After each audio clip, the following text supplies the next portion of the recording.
লালন মেলা যে অস্বীকার করুক, এটা অস্বীকার করার কিছু নাই স্যার। এই মেলা হয়, আমরা দেখি, আমরা 11তম দেখছি এবং বিভিন্ন সময় দেখতেছি স্যার।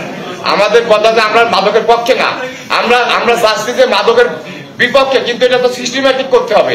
যারা সাধু সন্ন্যাসী, যারা ঘর বাড়ি ত্যাগ করেছে, তাদের জন্য কি স্যার? তাদের তো আমরা তো সংশোধন করবো, তারা আমাদের ইসলামের পথে দাঁত দেবো, শান্তির পথে দাঁত দেবো।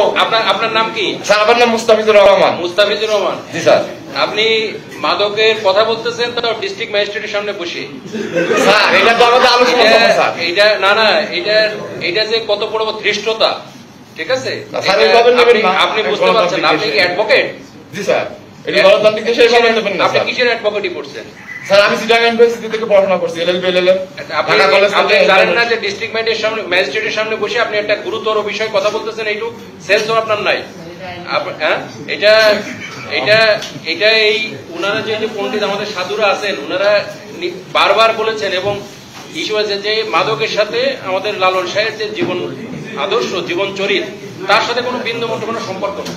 আপনি সেটার আবার সাফাই গাইতেছেন এখানে বসে বসে। না আমি সাফাই না স্যার, আমার ব্যাখ্যাটা আপনি ভুল বুঝতেছেন হয়তো।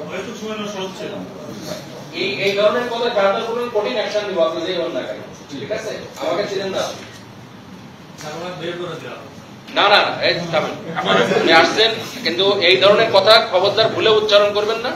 এটা করলে কঠিন অ্যাকশন নেব, তখন কিন্তু আমি ডিস্ট্রিক্ট ম্যাজিস্ট্রেটের স্বরূপে ফিরে যাবো, ঠিক আছে? সুতরাং এই ধরনের সাফাই করার কোনো চেষ্টা করবেন।